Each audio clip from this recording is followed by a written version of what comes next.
que habla es parte de un ciclo que hace la Fundación Columbia, dedicado a autores argentinos que han desarrollado un método, una línea, que no son repetidores solamente de teorías llegadas de afuera y la práctica, sino que han desarrollado en la Argentina, en el país, una línea, han seguido una línea y la han llevado a lo largo del tiempo.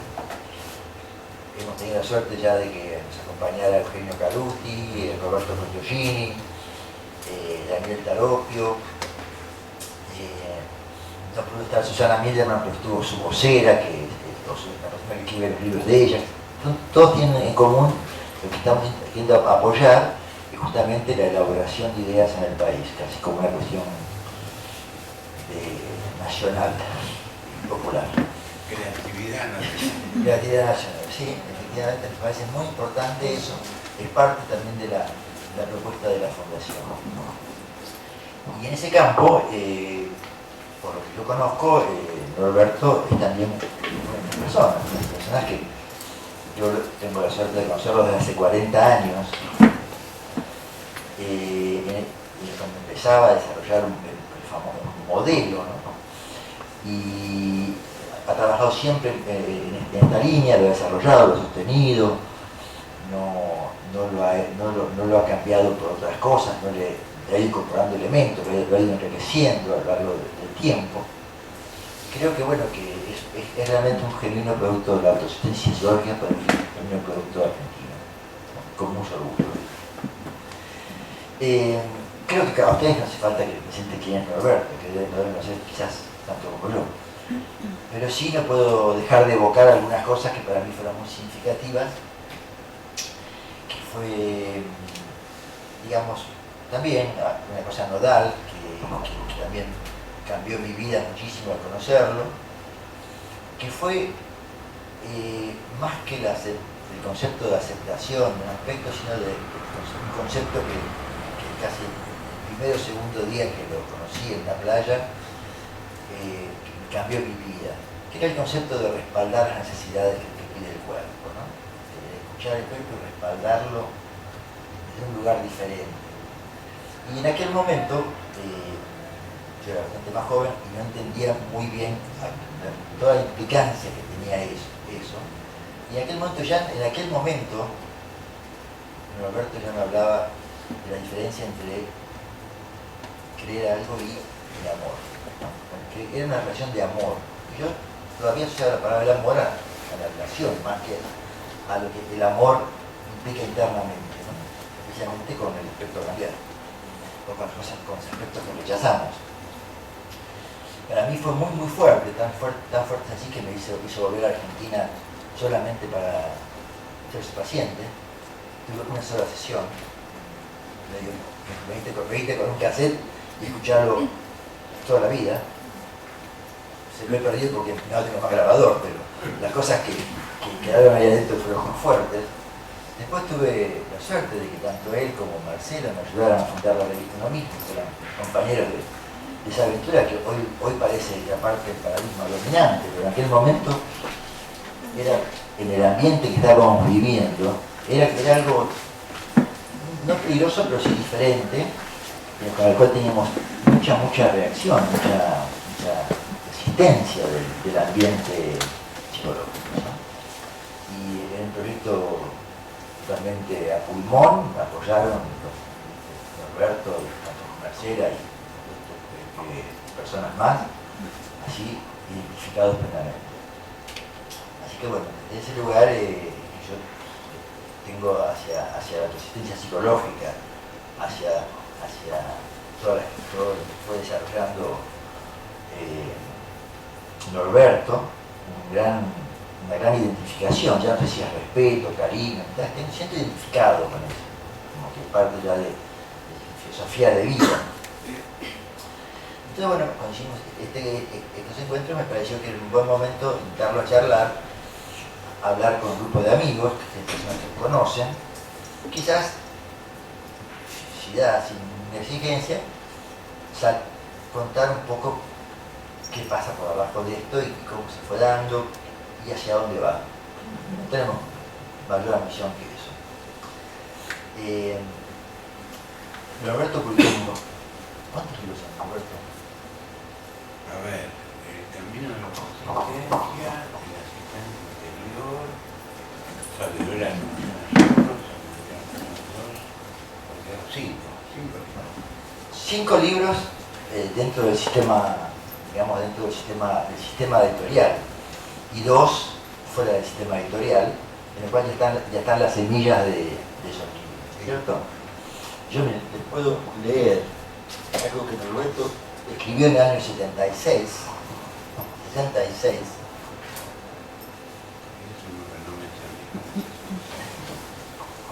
que dice así. Es un texto entre poema y texto poético. Dice, hay algo que quiere cambiar. Algo. Hay algo que es eso que se quiere cambiar. Que en realidad no quiere ser cambiado. Quiere ser aceptado y comprendido en su razón de ser lo que es. Cuando esto ha sucedido, ese algo que quiere cambiar algo puede desaparecer tranquilo, sabiendo que ya ha hecho lo suyo. La vida ahora continúa en su mejor dirección. Lo escribió el 14 de abril del año 76. Si tomamos el último libro, es el primer rubro de un fractal que se repite a lo largo de todos los libros de Norberto, en el cual se va enriqueciendo, tomando otras formas, incluyéndose otros conocimientos que él fue incorporando a lo largo de estos años. En aquel momento, sospecho, por la época, Norberto ya había salido de la cosmovisión psicológica habitual.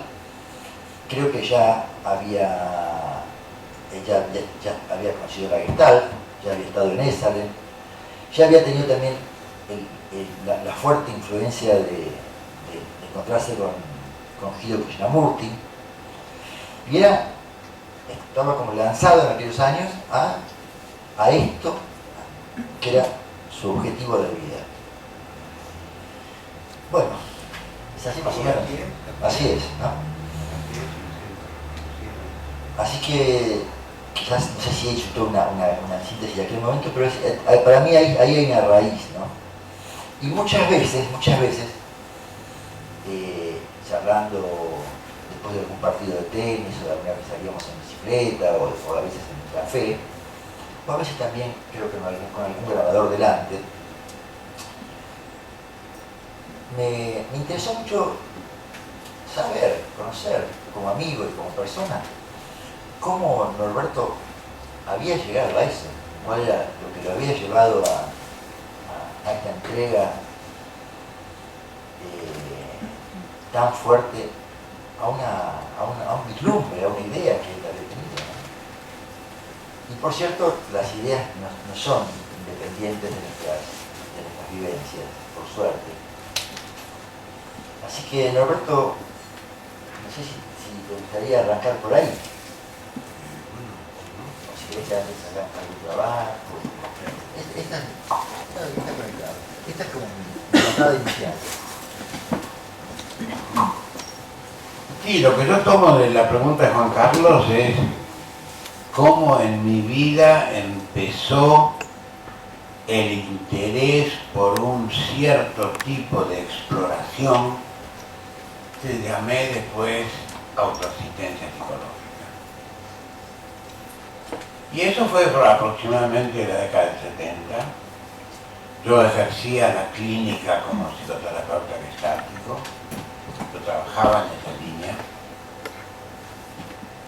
y yo observaba que los conflictos que me traían mis pacientes, ya sea el conflicto de él con su papá, con su mamá, con su hermana, con su hija, con su pareja, consigo mismo, esa multiplicidad de conflictos que yo iba escuchando con diferentes contenidos según las personas de las cuales se trataban, todos tenían una raíz común. Empecé a observar que subyaciendo en cada uno de esos conflictos había un conflicto básico que era lo que podría llamar la raíz de los conflictos o la madre de todos los conflictos. Y eso lo percibía como el conflicto que existe entre lo que soy y lo que deseo ser.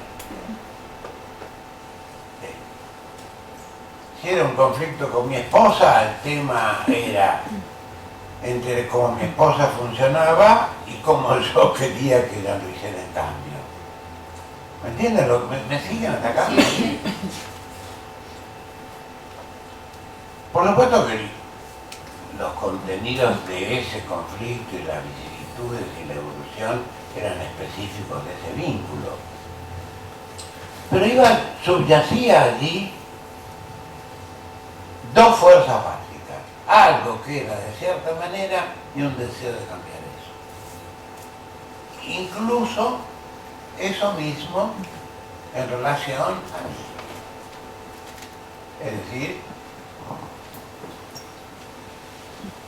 el conflicto que existe en mí y en todos, entre lo que soy y lo que quiero ser. Y entonces, al ver que estaba ese elemento común en todos los conflictos que examinaba, me interesó acercarme a esas dos energías, esas dos fuerzas, esas dos direcciones y convocarlas para conocer cómo era la evolución de ese conflicto. Yo soy tímido y quiero ser extrovertido. Soy triste y quiero ser alegre. Soy inseguro y quiero ser seguro. Soy celoso y quiero ser relajado y dar libertad. Etcétera, etcétera, etcétera. Todos convivimos con esa tensión inicial que tiene diferentes destinos.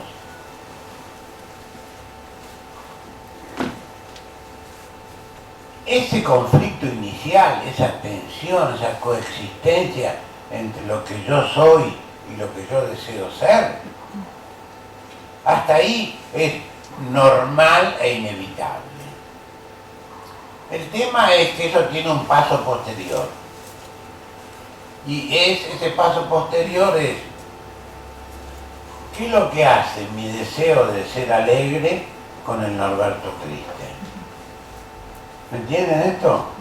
Porque cada vez que yo siento que soy de una manera que no coincide con como yo deseo ser, yo hago algo para transformar a ese que me está manifestando a ti, para que sea como yo quiero que sea. Yo necesito saber si ustedes me acompañan en esta descripción, si no me preguntan, la aclaración que haga falta. En las primeras épocas yo recuerdo que había un personaje muy, pero muy fuerte en ese vínculo que era el rechazo, el autorrechazo. Bueno, escuchen, cuando yo siento que soy triste y quiero ser alegre, en ese querer ser alegre está implícito mi rechazo al ser triste. Son dos facetas de la misma manera. Siempre que yo quiero algo, rechazo todo lo que no sea eso.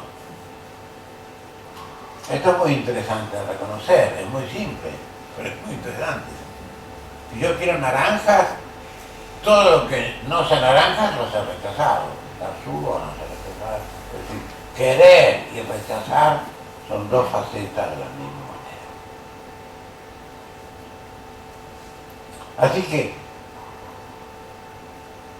una vez que reconocí y empecé a darle identidad y entidad a estos dos componentes del aparato psíquico de cada uno, lo que soy y lo que quiero ser en cambio, empecé a observar qué es, primero en mí, qué es lo que yo hacía para transformar a eso que no me gustaba de mí en lo que yo quería. Porque todos hacemos algo, ¿no? no estamos tan familiarizados para percibirlo.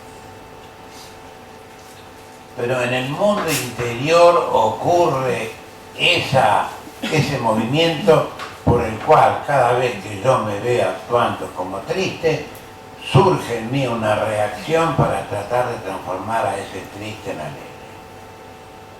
Y pueden ocurrir dos cosas. Y es que esa reacción que yo tengo para transformar al triste en alegre sea lo que efectivamente el aspecto mío triste necesita para transformarse y se transforme, en cuyo caso he resuelto esa tensión y me he enriquecido, y me he autoasistido, mi deseo de ser alegre se expresó de un modo tal que logró que el aspecto triste se alegrara. Esto, escuchen bien, esto es como ser un buen jardinero de uno mismo. Ser un buen jardinero de uno mismo, eso es la autoasistencia. Pero ocurre que en la gran mayoría de los casos, la reacción que mi deseo de ser alegre tiene hacia mi aspecto triste para que se alegre, en lugar de alegrarlo, lo abruma más.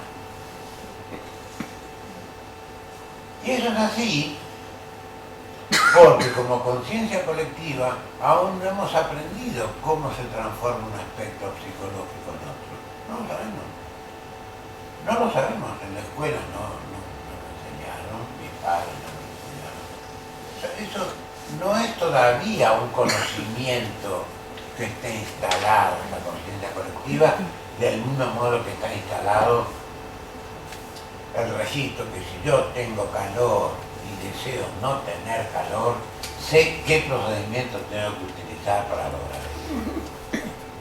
Es decir, tengo que prender el aire acondicionado. En el mundo externo tenemos un mayor conocimiento de cuáles son las acciones eficaces para transformar algo en la dirección deseada que la que tenemos en el mundo interno. Sí, señor. ¿Podrías contar cómo se va a dar ese cambio, esa aceptación, ese reconocimiento en tu mundo interno con los aspectos rechazados? Agarra el micrófono, Juan Carlos, no se escucha. Si nos podrías contar cómo se dio ese nuevo diálogo, ese cambio de relación con los aspectos tuyos que querías cambiar. ¿Cómo fue? Es un territorio tan sutil que todos tenemos, en el cual se da esa relación. Quizás nos ayudaría a saber cómo se fue dando en tu mundo interno. Bueno, como Juan Carlos muy bien dice, esto nace de la experiencia personal de vivir esa tensión dentro mío. Yo vivía con esa tensión. Yo tenía un fuerte deseo de ser de cierta manera y encontraba que en la vida funcionaba de otra. Y por mi ignorancia personal, por mi inmadurez personal, mi deseo de ser, pongo otra vez, alegre y triste para usar un ejemplo, pero vale para cualquiera.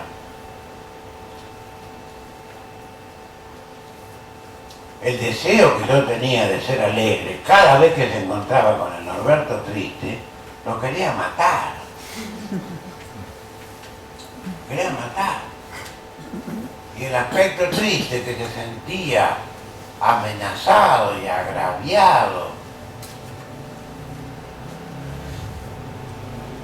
por ese deseo de transformarlo, iniciaba una batalla con el deseo de ser alegre. Entonces, yo era un campo de batalla, la verdad. En aquel momento, la metáfora que usaban muy habitualmente, era la goma del automóvil que se pincha, y que en vez de ir a arreglarla, la pateábamos. ¿Te acordás? ¿No? Sí, era que cuando ahora que lo sí, lo recuerdo, hace tiempo que abandoné esa metáfora, pero era que efectivamente cuando se para el motor del automóvil y uno no es mecánico, frecuentemente su furia hace que le dé una patada a la carrocería a ver si se arregla, es decir, o cuando se descompone el aire acondicionado, que uno lo sacude a ver si anda. Eso es lo que la ignorancia hace. En el mundo interno a mí me pasaba y yo lo padecía. Lo que a mí me salvó de volverme loco, de destruirme, tuve la suerte, la bendición, la ayuda, no sé qué, de percibir. Esto, la verdad que lo recuerdo porque tú lo mencionas, de percibir que detrás y por encima del deseo que yo tenía de matar a mi aspecto triste, que por detrás y por encima y por adentro de ese deseo de matarlo, había una buena intención distorsionada. Había una buena intención distorsionada. Que el deseo de matar a mi aspecto triste no era lo esencial, sino que adentro, si yo me podía conectar adentro de ese deseo de matarlo, tuve la suerte de poder percibir que había un deseo de transformar al aspecto triste, desesperado, angustiado, impotente. ¿Me siguen acá? ¿Me siguen? Eso fue la verdad, eso fue lo que me salvó. Porque cuando percibí que había esa intención genuinamente transformadora, que buscaba el bien del aspecto triste, pero que como estaba desesperado quería hacerlo desaparecer, comencé a tratar de percibir cada vez con más intensidad a esa intención que en el fondo era amor impotente, y descubrir que ese deseo de matar al triste no era la respuesta esencial que yo tenía, sino era la consecuencia de mi intención amorosa impotente frente a aquello de mí que no me gustaba. Roberto. Ese vislumbre, ese descubrimiento, se puede decir que es el padre de lo que después se va a llamar el testigo.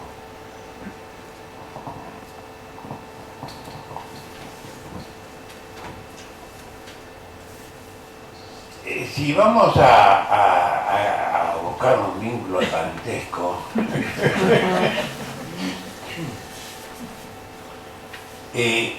ese descubrimiento de esa intención amorosa que estaba en latencia, en potencia, pero no actualizada, y que tuve la posibilidad de acceder y percibirla, reconocerla, es lo que después se convertiría más bien en el asistente interior.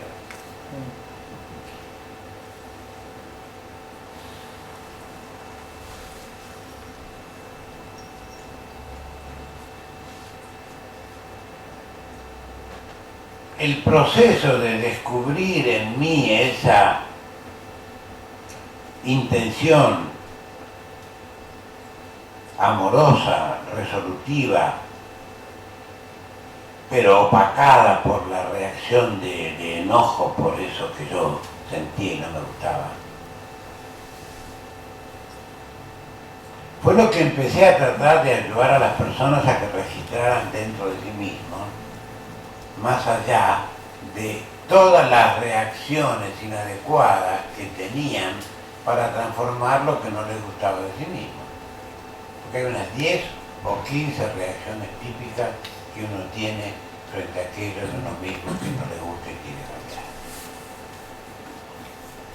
Y que el problema es, escuchen bien, esto es simple, esa reacción la tenemos y ocurre que ese aspecto que yo quiero cambiar no se modifica. no se siente bien nutrido por ese trato de ese jardinero. Es decir, somos en nuestra etapa inmadura psicológica jardineros ignorantes.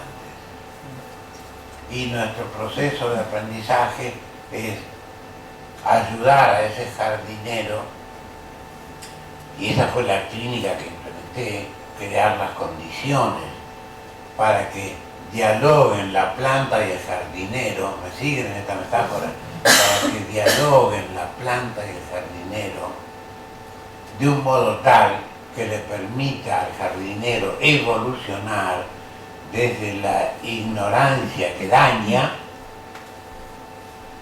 hacia la sabiduría que asiste. Es un trabajo de toda la vida. Es un trabajo de toda la vida. Y yo siempre que hablo de la autoasistencia y de estos roles, del aspecto a cambiar, y del jardinero que quiere cambiarlo, y de cómo interactúan, como yo registro de que no estamos familiarizados con la percepción de esos roles adentro de uno, y menos aún con el diálogo. Lo percibimos y tenemos suerte, pero estamos muy lejos de poder percibir cómo es el diálogo entre esos dos roles y cómo evoluciona esa interacción. Y en eso yo intento contribuir en ese aprendizaje, a familiarizar a las personas con su espacio interno, a ayudarles a reconocer esos roles y acompañarlos y guiarlos para que desplieguen el diálogo que hay entre ellos y irlos ayudando a que hagan su aprendizaje. ¿Me siguen hasta acá? ¿Alguna pregunta hasta acá? Muy bien. Cuando yo suelo presentar este tema, siempre me ha parecido mucho más eficaz guiarles una pequeña experiencia a todos para que cada uno tenga la oportunidad de vivenciar dentro de sí mismo de qué modo están presentes esos roles. Porque una cosa es que yo le hable a cada uno de la palanca, el jardinero, o lo que es lo mismo el aspecto a cambiar, el cambiador. ¿Sí? Una cosa es oír conceptos no habituales para uno, y otra cosa es tener la evidencia personal, de decir, yo estoy sintiendo esto.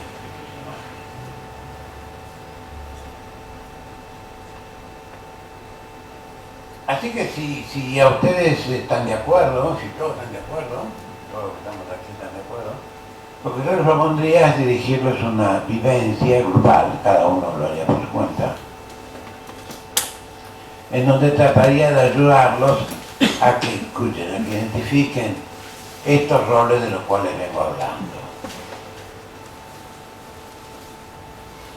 Y esto ha sido contarles a ustedes a través de una vivencia cuál es el trabajo que hago y que he nombrado autoasistencia psicológica. Identificar qué es lo que quiero cambiar de mí. Todos tenemos algo que no nos gusta en nosotros mismos. Identificar qué quiero cambiar de mí. Ver cómo me gustaría que sea, en cambio. Reconocer qué reacción tengo hacia ese aspecto. Y ver si esa reacción que tengo le es útil o no, si le ayuda o no a cambiar ese aspecto. Y en el caso de que no le sea útil, que ese aspecto por sí mismo tenga la posibilidad de explorar y descubrir cuál es el trato interior que necesita recibir para sentirse tratado por un buen jardinero interior. Acuérdense que todos, como dijimos al principio, somos planta y jardinero. Y a veces la primera reacción del jardinero que somos, con la mejor intención del mundo, lo que hace a la planta la deja peor. Y es bueno que eso sea consciente. Y lo que uno tiene que aprender es que efectivamente eso que está ahí puede no estar en la medida que desaparezca por crecimiento.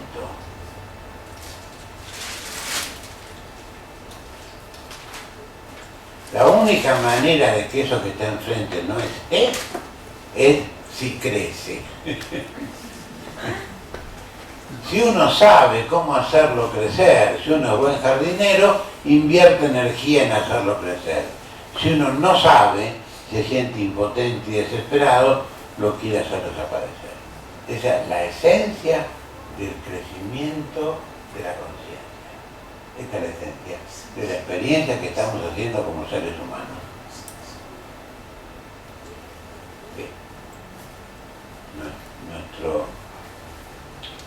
Nuestro aprendizaje es reconocer que lo que no me gusta de mí va a desaparecer solo por crecimiento. Me gustaría subrayar esta frase que acabas de decir, crecimiento de la conciencia. Crecimiento de la conciencia. A partir de este trabajo, de este proceso que inicia este vínculo que va cambiando, que es un trabajo para toda la vida, que por experiencia, por práctica, ¿qué ocurre en la conciencia al iniciarse esta nueva relación entre los aspectos? ¿Qué pasa a la conciencia previa? Crecimiento, ¿de qué manera empieza a crecer? Micrófono, Juan Carlos, no se escucha. Estoy pensando, ¿de qué manera empieza a crecer?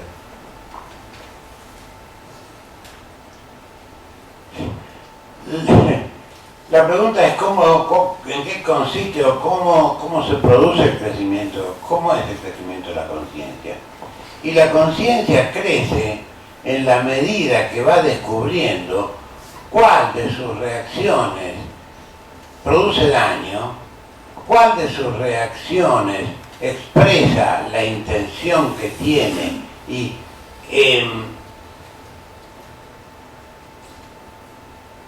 desemboca en una acción que expresa mi intención original. Cuando yo voy descubriendo que zamarrear a mi aspecto triste para que se ponga alegre no funciona, pero cuando lo descubro porque el aspecto triste me lo dice, porque él me dice, mira, lo que me estás haciendo no me sirve. Yo tengo que confrontar con el resultado adverso de mi acción, ¿sí?, para reconocer que estoy equivocado y tengo que aprender. Y a su vez tengo que conocer un modelo alternativo para usar en lugar de ese. Porque yo a veces digo, escúchame, yo te sacudo porque es lo único que sé hacer. Yo lo que a mí me enseñaron es sacudir para cambiar. Mi papá me hacía eso, mi mamá me hacía eso, cuando yo estaba mal me sacudían a ver si me despertaba. Así que yo es lo que sé hacer, lo lamento que te hago daño y no te pongo alegre, pero yo no sé hacer otra cosa. Entonces a ese que no sabe hacer otra cosa, hay que enseñarle un modelo alternativo que él hasta ese momento no tenía. Esa es la función que cumple el rol de asistente interior. Mostrar un modelo eficaz, un ensayo de modelo eficaz para que ese que solo sacudía, así que se puede hacer esto otro, mirá. Yo no sabía. Y veo que le sirvió. Así aprende la conciencia. Sí. Bien fuerte. Al principio, vos hablaste de un momento de tu vida vino como te diste cuenta de una intención de bonanza, de bondad de tu decisión.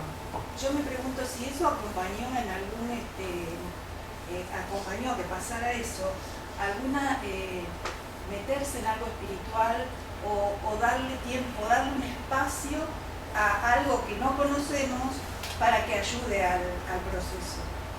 Si a vos te pasó.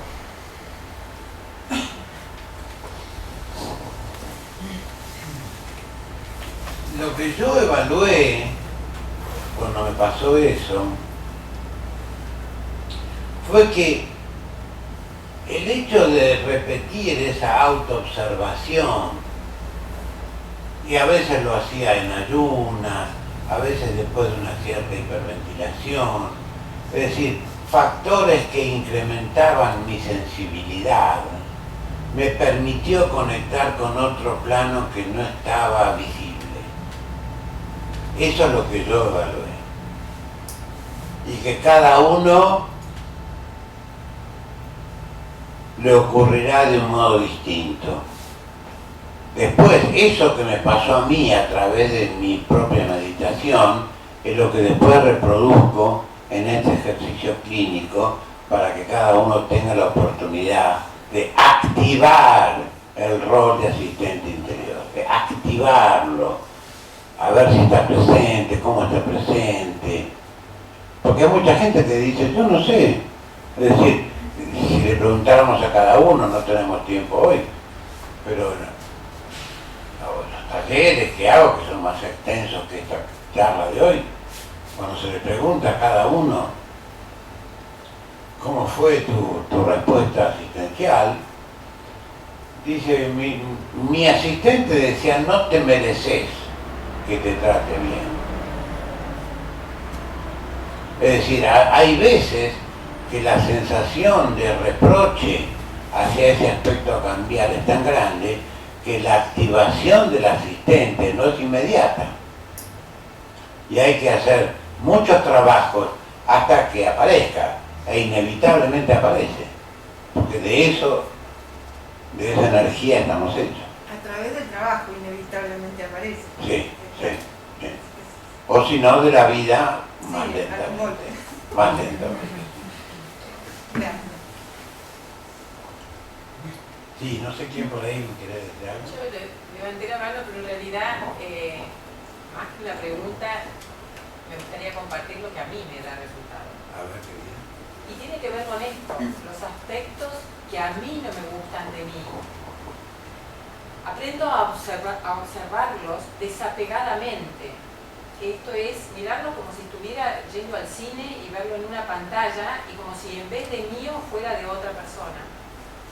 Y al estar así, mantenerme ecuánime, totalmente ecuánime, no sentir si está bien o mal lo que yo siento sobre ese aspecto mío. Y al mantenerme ecuánime, manejándome con la energía, yo sé que a donde va la energía de mi pensamiento, aquello crece. Si yo dejo de regar, entre comillas, la parte que no me gusta de mí, aquello no crece más. Pero sí me enfoco en la parte que yo quiero que crezca.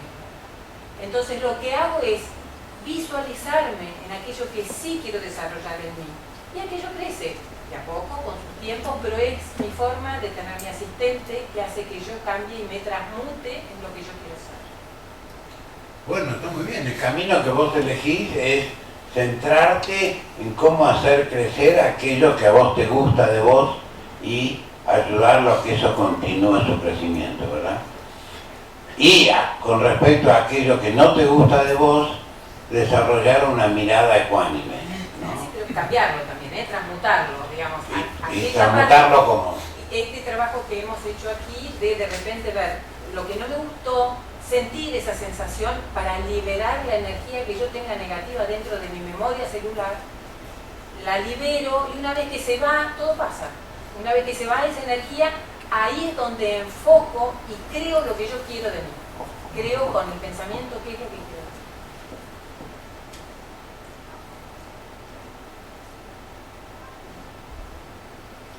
Bueno, ese es un camino y si a vos te resulta eficaz, está maravilloso.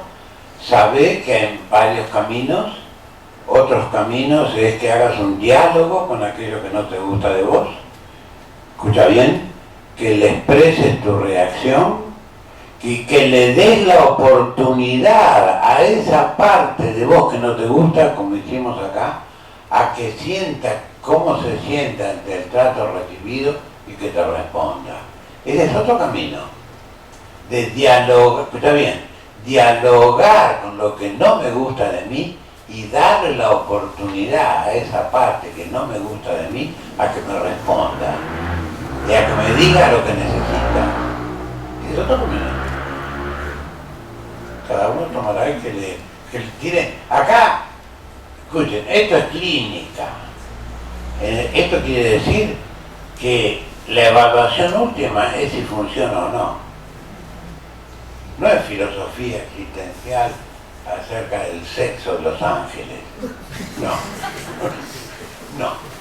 Esto es si el medicamento sirve o no sirve. Sí. Sí.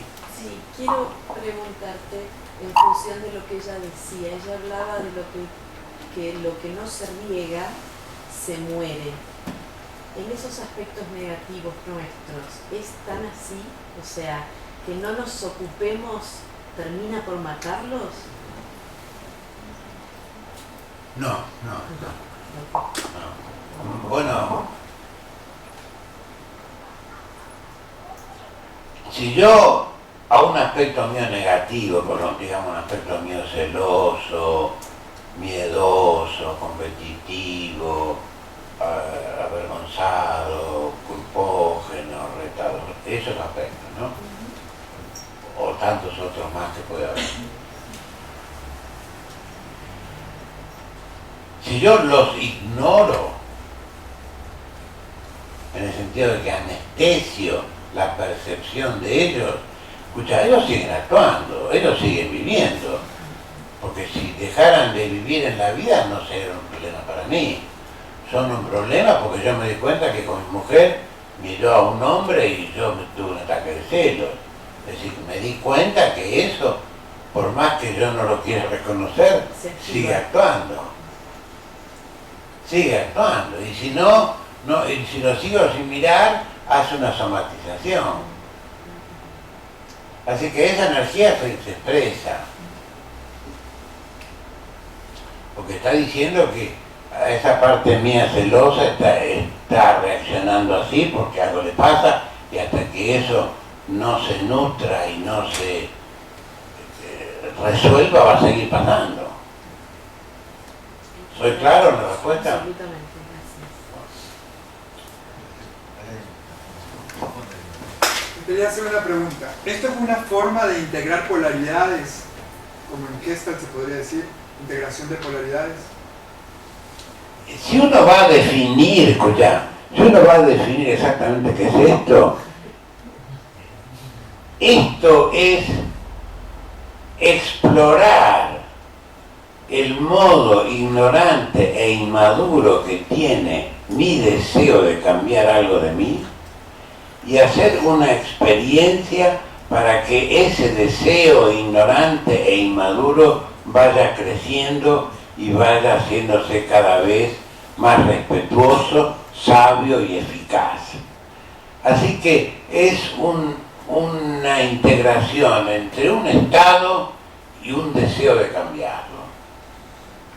Es una forma de polaridad, pero no es polaridad, son dos estados. ¿Entendés? El yin y el yang. Si yo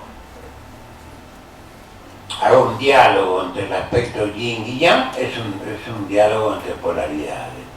Si acá definimos con precisión lo que se está trabajando, es la relación entre un estado y el deseo de cambiarlo. Sabiendo que el deseo de cambiarlo es una función potencialmente útil que por la imperfección de los seres humanos y por nuestra condición de aprendices se manifiesta muchas veces de un modo inadecuado, lo cual hace que ese aspecto que no me guste que no me gusta, siga estando así crónicamente. Y entonces una persona viene y dice, yo hace 20 años que estoy con miedo para salir a la calle y he hecho 1000 cosas y sigo con miedo. Quiere decir que ese aspecto no está siendo bien regado, no está siendo bien asistido.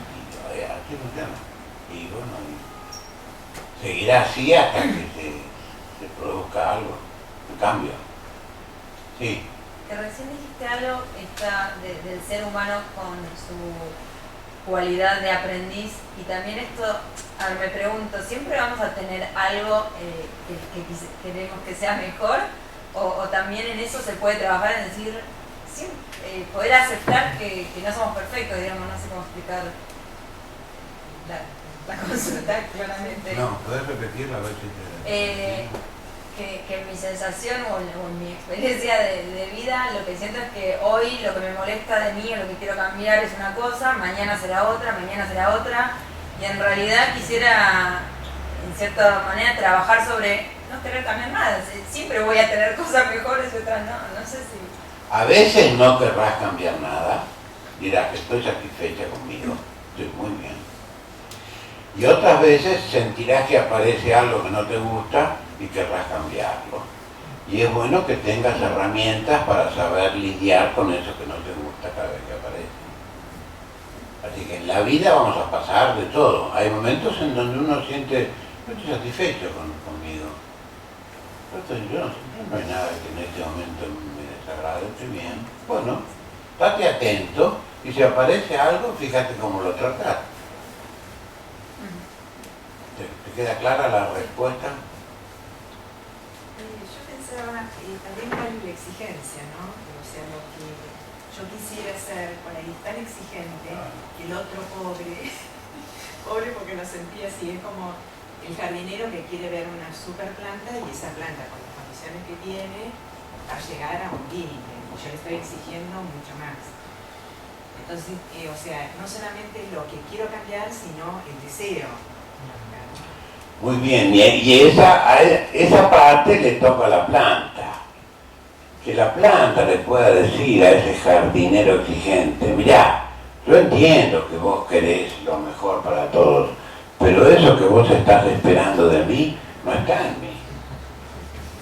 Claro, porque yo lo que sentía era, bueno, tenés razón de ser así, como sos que quería cambiar, porque le estaba exigiendo demasiado. Bueno, pero ¿entendiste lo que digo? Sí. Escucha bien, el exigente solo puede cambiar si el exigido le explica su exageración. Así que es una tarea del exigido. El exigido tiene que enseñarle al exigente que se está pasando de raya. ¿Entendés? Y es maravilloso que uno reconozca esto. Que el exigido te dice, escuchame, eso que me pedís, yo no estoy de acuerdo. Vos me pedís que yo logre 50 y para mí con 20 es suficiente. Y entonces el exigente va escuchando y van haciendo ese diálogo de aprendizaje recíproco. En la medida que se den cuenta que son aprendices. Y que bueno, yo no sabía, yo pensé que podía 50, ahora que te escucho me di cuenta que lo que a vos te sale 20, bueno, está bien, no podés 25. Y la voy a probar, a ver, pero que se respeten recíprocamente, esa es la esencia. Escuchen, la esencia de la salud psicológica es que los diálogos interiores que todos tenemos sean de una calidad de desacuerdo respetuoso. Desacuerdo respetuoso. Que yo diga, a mí me gustaría que vos hagas 50 y veo que haces 10 y que me quede escuchando lo que vos me decís. Y que yo te escuche y que me diga, yo la verdad no estoy de acuerdo en hacer 50. Yo me consulto a mí y yo veo que yo puedo 20. Y yo te escucho a vos y que nos escuchemos los dos como dos aprendices que estamos dialogando de igual a igual con respeto hacia la posición que el otro tiene. La distorsión que padecemos los seres humanos es la imposición. Que yo creo que lo que yo pienso es lo verdadero y que vos lo tenés que aceptar. Y si no, te estás saboteando y qué sé yo. Y el camino de la salud de esta perspectiva es la experiencia intrapersonal e interpersonal del desacuerdo respetuoso. Y lo último que quiero decir, Está bien la pregunta. bueno,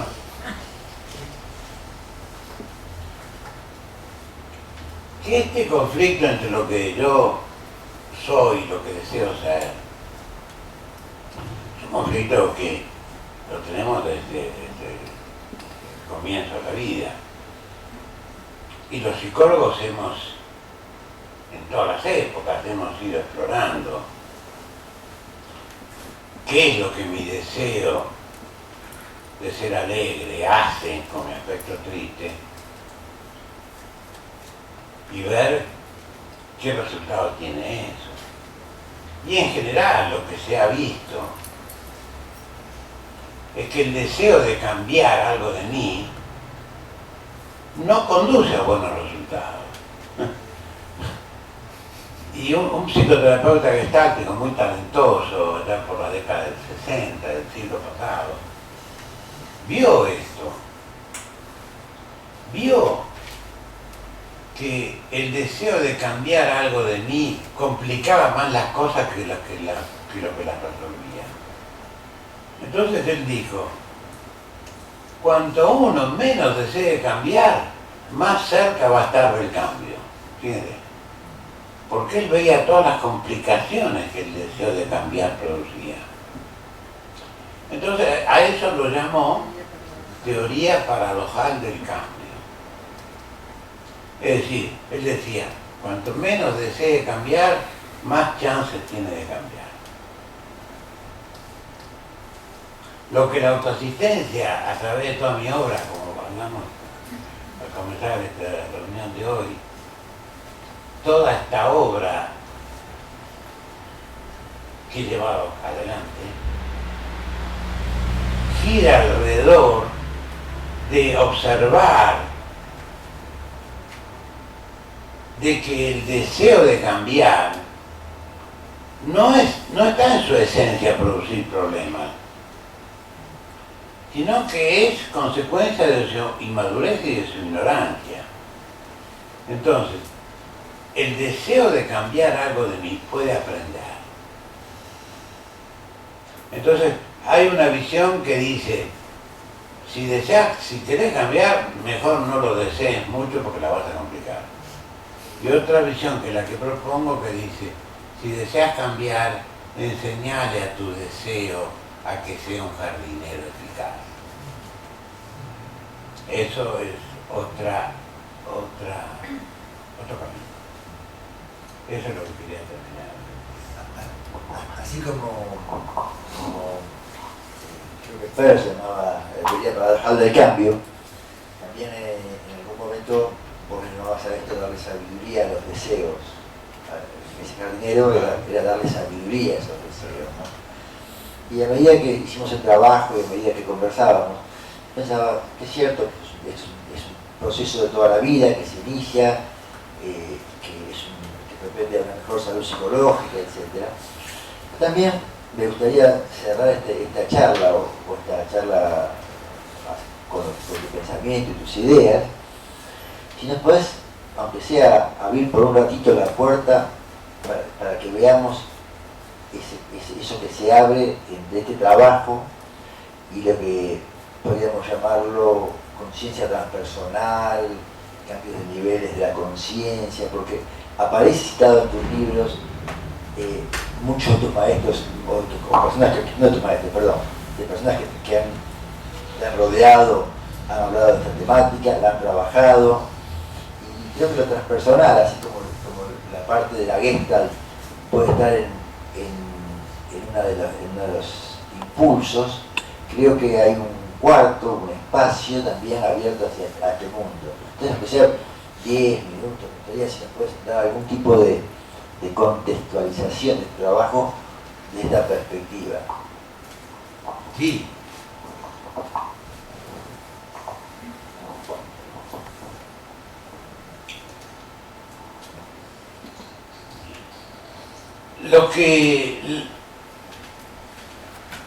La faceta de la conciencia transpersonal que a mí me gustaría explicitar, porque la encuentro relevante, significativa para que la hagamos consciente,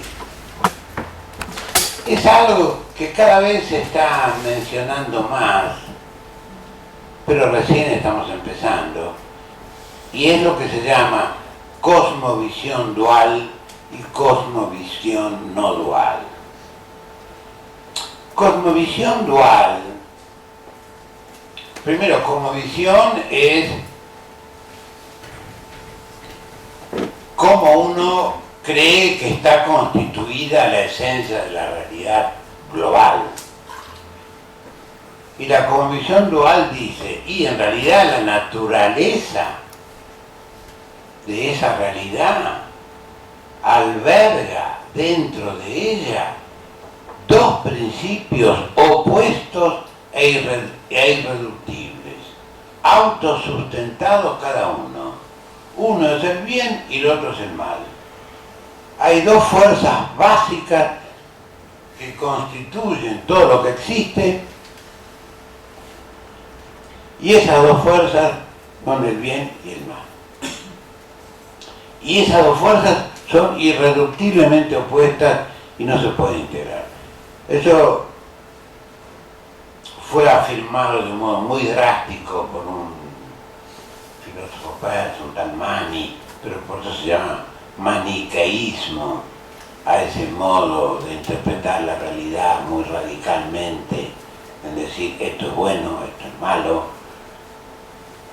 Acá está la energía de la maldad. Y cuando esta cosmovisión dual se instaló, a eso que llamábamos el mal, se le empezó a dar nombre: el demonio, el diablo, el príncipe de las tinieblas, lo negativo, lo oscuro, el instinto de muerte. Es decir, el registro, la creencia de que tal calidad de energía existe, después empezó a tener nombres que fueron reforzando la convicción de que esa es la naturaleza de la realidad, y nos manejamos un alto porcentaje de la población humana vive de acuerdo a esa cosmovisión y nombra esas energías con distintos nombres según de dónde lo nombren. Pero eso es negativo, eso es destructivo, vos no querés ser feliz, vos no querés crecer. Es decir, hay una cantidad de afirmaciones psicológicas que surgen de una raíz inconsciente que es una cosmovisión dual.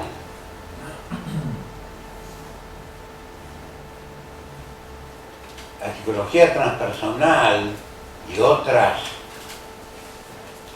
corrientes empezaron a afirmar otra posible cosmovisión. Y afirmaron que la energía última que subyace en todo lo que existe es una energía amorosa, réplica de la energía esencial del universo, que es el amor, y que esa es la base, y que esa energía amorosa puede sufrir distorsiones y confusiones y frustraciones y equivocaciones y convertirse en una fuerza que hace daño. pero no porque sea su esencia hacer daño, sino porque es el estado evolutivo al que llegó, no evolutivo, el estado al que llegó como consecuencia de las experiencias que vivió. Y son dos cosmovisiones muy distintas. Es bueno que uno se haga consciente. Yo en el libro en los diálogos interiores, lo presento, el último capítulo de este libro, presento este tema, las cosmovisiones. Y formulo, y lo formulo a ustedes, y le formulo al lector, para que ustedes lo piensen, cada uno para ustedes mismos. Si yo le preguntara, ¿cuál cree usted que es la causa última del odio y de las acciones destructivas humanas? Si a ustedes se les formulara esa pregunta, que cada uno piense qué respuesta daría. Cada uno piense qué respuesta daría. Mucha gente diría, bueno, porque es así, porque es el mal que existe en nosotros desde el comienzo de los tiempos y que cuando eso se descontrola, pues, o pueden dar otra respuesta, pero es bueno que se lo pregunten. Y me resultó muy gráfico, que también lo incluyo en el libro, cómo la Madre Teresa de Calcuta graficó desde una cosmovisión no dual que ella tenía, qué nos pasaba a los seres humanos. Ella decía algo muy bello, decía, todos empezamos así, y mostraba su mano abierta y tendida, dispuesta a dar y a recibir. Que todos empezamos así. Y si este gesto nuestro ha sido frustrado muchas veces, y que ha decepcionado, y ha empezado a sacar conclusiones acerca de por qué le pasa lo que pasa, de su inmadurez, de su ignorancia, poco a poco se va transformando en esto, en el gesto del revólver. Entonces ya decía de que por más que esté el gesto del revólver ya en la persona, psicológicamente hablando, eso significa no creer en nada, en nadie, matar o morir, a nadie le importa nada. La vida es esto. Por más que esté instalado este gesto, debajo, como me pasó a mí, mi propia experiencia personal, debajo de ese revólver está en potencia la mano abierta y tendida. Aunque esté muy lejos, y yo me parece que no la voy a encontrar nunca, una cosa es pensar que está muy lejos y otra cosa es pensar que no existe, que todo lo que hay es eso. Porque está en la energía, un componente de la energía que me constituye. De modo que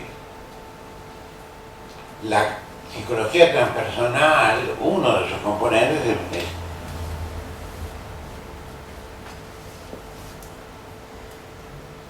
llamar la atención sobre este tema y comenzar a reconocer desde una cosmovisión no dual a la naturaleza humana. Y ese es uno de los aportes más extraordinarios que está haciendo la psicología transpersonal a la conciencia humana.